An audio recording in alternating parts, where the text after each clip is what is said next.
Hi friends, ఇక్కడ ఒక heading అనిపిస్తుంది మీకు. నెలాఖరులోగా డిఎస్సి రిజల్ట్స్. కసరత్తు చేస్తున్న అధికారులు ఒకరోజు వ్యవధిలోనే ఫైనల్కి ఫలితాలు. అక్టోబర్ ఫస్ట్ వీక్లో నియామక ప్రక్రియ. దీనికి సంబంధించి అఫీషియల్గా ఇనిషియల్ కీ ఇచ్చిండ్రు. అదేవిధంగా రెస్పాన్స్ షీట్లను కూడా ఇవ్వడం జరిగింది. ఇందులో మీరు రెస్పాన్స్ షీట్స్ చూస్తే మీకు ఎన్ని మార్కులు వచ్చే అవకాశం ఉందనేది కూడా తెలుస్తుంది. ఈ మార్కులు తెలుసుకున్న తర్వాత ఈగురం టీవీ నుంచి ఒక సర్వే అయితే నడుస్తుంది. ఈగురం టీవీ అని మీరు యూట్యూబ్లో కొడితే కూడా ఒక వీడియో కింద లింక్ ఇవ్వడం జరిగింది. ఆ లింక్ ద్వారా మీరు సర్వేలో పాల్గొనవచ్చు. లేకపోతే ఈ వీడియో కింద డిస్క్రిప్షన్లో ఆ లింక్ ఇస్తా. ఆ లింక్ ద్వారా మీరు సర్వేలో పాల్గొనండి. కరెక్టు ఈగురం టీవీ అన్న కాపిల నరేష్ అన్న మంచి ప్రోగ్రామ్ ఇది. సో మీరు ఎంత జిల్లా వైజ్గా ఏ కేటగిరీలో ఎంత ఉంటుందని ఒక సర్వే అయితే నిర్వహిస్తున్నారు.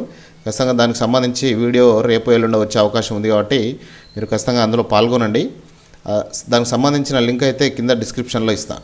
ఇక వివరాల్లోకి వెళ్తే, డిఎస్సి ఫైనల్ కీని ఈ నెలాఖరులోగా విడుదల చేసేందుకు విద్యాశాఖ కసరత్తు చేస్తున్నది. ఇప్పటికే ప్రిలిమినరీకి రెస్పాన్స్ షీట్లను అందుబాటులో ఉంచింది. అభ్యంతరాల స్వీకరణ అనంతరం ఫైనల్ కీ రిలీజ్ చేసి అదే రోజు లేకపోతే ఆ తర్వాత రోజు ఫలితాలు వెల్లడించాలని భావిస్తున్నది. సెప్టెంబర్ లాస్ట్ వీక్ లేదా అక్టోబర్ ఫస్ట్ వీక్లో ఉపాధ్యాయ నియామక ప్రక్రియ స్టార్ట్ చేసే అవకాశం ఉంది.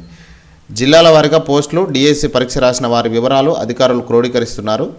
రోస్టర్ విధానం, వివిధ కేటగిరీల పోస్టుల విభజనపై దృష్టి సారించారు. డిఎస్సి పరీక్ష ఆన్లైన్ పద్ధతిలో నిర్వహించినందున ఫలితాలకు ఎలాంటి ఇబ్బంది లేకుండా వెల్లడించే అవకాశం ఉందని అధికారులు చెబుతున్నారు. 3 చొప్పున ఎంపిక చేసి రోస్టర్ విధానం, జిల్లాల వారీగా పోస్టులకు సంబంధించిన డేటా, ఇతర అంశాలన్నీ రాష్ట్ర విద్యాశాఖ డైరెక్టర్ పరిధిలో చేపట్టాలని అధికారులు భావిస్తున్నారు. ప్రతి టీచర్ పోస్టుకు 3 మెరిట్ పద్ధతిని ఎంపిక చేసి ఆ జాబితాను మాత్రమే జిల్లా కేంద్రాలకు పంపాలని నిర్ణయించారు. జిల్లా ఎంపిక కమిటీ ఈ 3లో ఒకరిని ఎంపిక చేస్తుంది. అభ్యర్థుల వ్యక్తిగత వివరాల విచారణ నివేదికను తెప్పించేందుకు అన్ని జిల్లాల పోలీసు అధికారులను కేంద్ర కార్యాలయం నుంచి ఈ జాబితాలను పంపించేలా కార్యాచరణ రూపొందిస్తున్నారు. ఈ ప్రక్రియను సెప్టెంబర్ 3వ వారంలో ముగించి జిల్లా కేంద్రాల్లో నియామక పత్రాలను 4వ వారం నుంచి మొదలుపెట్టాలని భావిస్తున్నారు.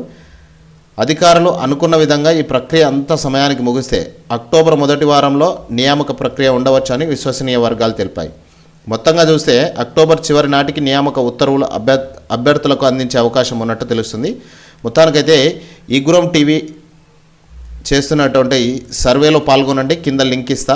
ఆ లింక్ ద్వారా మీరు ఆ లింక్ ఓపెన్ చేయండి. గూగుల్ ఫామ్ ఓపెన్ అవుతుంది. ఆ గూగుల్ ఫామ్లో మీ డీటెయిల్స్, మెయిన్గా కొన్ని డీటెయిల్స్ మాత్రమే, డిఎస్సి మార్క్స్ కానీ, టెట్ మార్కులు కానీ, ఈ విధమైన కొంత డేటా అయితే ఉంది. దానికి సంబంధించి అందులో ఫిలప్ చేయండి. ఖచ్చితంగా సర్వేలో పాల్గొనండి. తర్వాత ఒకరోజు రేపు ఎల్లుండో అన్న లైవ్ పెడతాడు. ఆ లైవ్లో మనందరం కలిసి తెలుసుకుందాం జిల్లా వైజ్గా ఎంత కట్ ఆఫ్ ఉండే అవకాశం ఉంది, ఏ కేటగిరీలో ఎంత కట్ ఆఫ్ వచ్చే అవకాశం ఉందనేది తెలుస్తుంది. Thank you.